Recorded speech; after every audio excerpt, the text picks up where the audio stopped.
Dentistry in General Radio Network presents DIG's official podcast with Dr. Bob D. Join us at Digapalooza this November in Chicago, brought to you by Dentistry in General.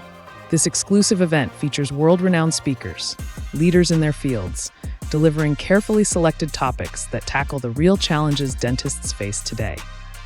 Held in the private halls of Gibson Steakhouse, it's more than CE, it's a connection to a supportive dental community.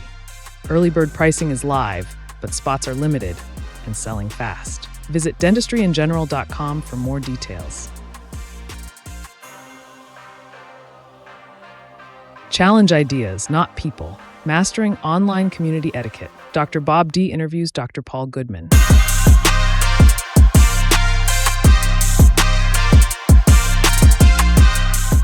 I wanted to record this as a reference for people who are new to online communities. What do you expect people to do when they are part of Dental Nachos? If one sentence could sum it up, it would be challenge ideas, don't attack people. The other is you don't have to type every thought in your head. Scroll on by. Is this comment directed at you personally? That answer is no. Then you can be like, should I really get that upset about it? Now, people will say, I don't want people to have irresponsible information. Awesome, we should be that way as mentors. But just type back. If someone goes, you never need an attorney to review your contract, just give it to your dental school faculty. I wouldn't type back, that's the dumbest thing I've ever heard. Okay, I would say, I have seen situations where new dentists have had a faculty member review their contract, miss something really important, and cost themselves $30,000. So that kind of in the nacho nutshell, Bob, is part to my online etiquette guidance. Right. And my whole thing is that you need to read before you press the send button. Yeah. Okay. If you have tagged that person, you are directing your comments to them. So what I want you to do is have some compassion and some empathy. And your first sentence should say, hey, I get your point, but this is why I disagree. If you put everything you post in that format, nobody gets offended. Right. We have 90% lurkers in our groups. There's a reason for it. I just posted something about my good friend, Dr. Rich Rosenblatt. This guy is a huge educator for the CEREC world, right? He has so much to offer.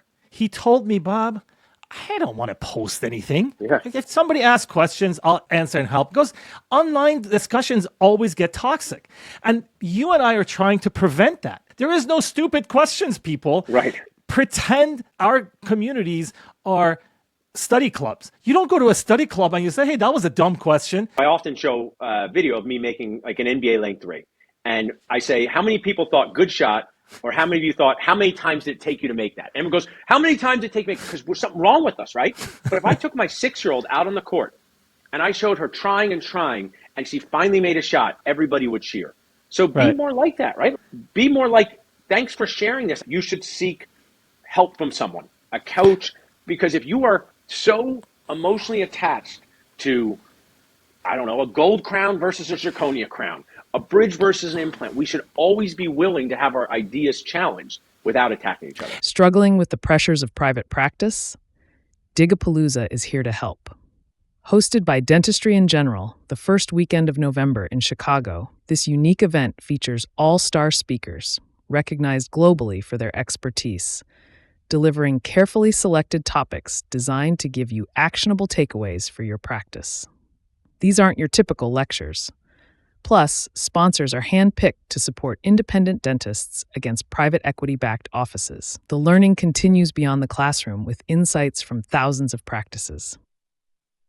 Don't miss out. Early bird discounts are available now, but spots are limited and going fast. Secure yours at dentistryingeneral.com. Help is a wide thing. Help could be a coach. Help could be a mentor. Help could be a therapist, right? So when I say it, I don't say it in a judgmental way. I say, maybe you should talk to one of your friends from dental school and say, I'm getting so angry about this. Is this reasonable? You've come to Philadelphia. If Mary and I invite you over and I serve iced coffee and you want espresso, could you not throw it on the ground and say you hate iced coffee? Could you just say, no thanks for the free iced coffee and get yourself espresso later?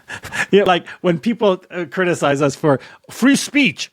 There's no free speech. You're coming to my house. If you come to my house and I'm serving you food, right? you can't just tell other people in the house, this food stinks. Yeah. Right?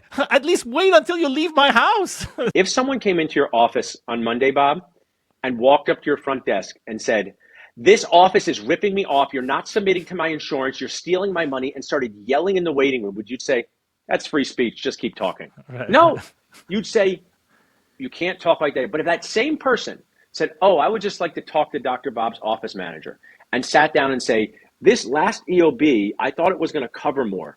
Could you explain to me why it didn't? That feels totally different. When people say, why did you remove us when I was doing something else somewhere else? Listen, you are bad-mouthing me on the next block. Do I want to invite you to my house? We have a town Facebook group. If there was someone in my office who was a patient who was writing how much they hated my office, I would remove them as a patient. I would say, it seems like we're not on the same page here. And what's interesting is dentists are so into freedom until it upsets them from not cursing. Some people go, why can't I just drop F-bombs? I want to share on this thing. I might say an F-bomb in my personal life. I might get frustrated, but I just think in my community, it doesn't create the culture I want to create, right? These are our houses, right? We're building something, and a lot of people, I want to actually say that 95% of you guys are awesome, right? Yeah. People who are listening to this, we're concentrating on the 5% that are a little bit louder than normal. But yeah, don't expect for me to love you when you are like these laugh emojis. People, I just laughed. Yeah, that's like the middle finger to us. Yes. Right? If somebody's attacking us and you go laugh or you clap for them, I've had people, prominent dentists, clap at this guy who was attacking me, or I'm following this. Like, why would you want to do that and still be in my house? This whole concept of naming and shaming, Paul and I don't do that. We don't come out there and put everything out on the public. If you do something bad, we'll rather do it privately, so we don't embarrass you. I played so many sports. As the captain, I wouldn't go in front of the rest of the team. You're lazy, never show up on time, and why we're losing. I bring that person aside and say, hey, if you're not here to start practice on time, that gives us the message that you don't care about this team, even if that's not what you mean. So people go, Paul has harassed me via DM. I just type, hey, why are you yelling at everybody in the group instead of doing it publicly? So I love that you brought that up, because to me, handling problems in private is a more professional way than blasting it online. Exactly. And blasting it online, what does it do? Destroys communities, as we have witnessed. You don't have those communities to go back to and hate. I appreciate a lot of people who contribute, but if you are aggressive, they won't contribute. Right. Like my friend Rich Rosenblatt is in my group. Every time I tag him, he comments, but I want him to teach us about everything he knows. I hope he listens to this. That's my goal. The community members who are contributing, sometimes they choose their sanity over contributing. It's someone like Rich Rosenblatt not teaching us. We miss out. Yeah. And that's the whole thing. And I want people to understand that there are so many awesome educators and prominent dentists in Paul's group and my group. Yeah. We got Jason Smithson. We got, oh my God, my right people, Melkers. Lincoln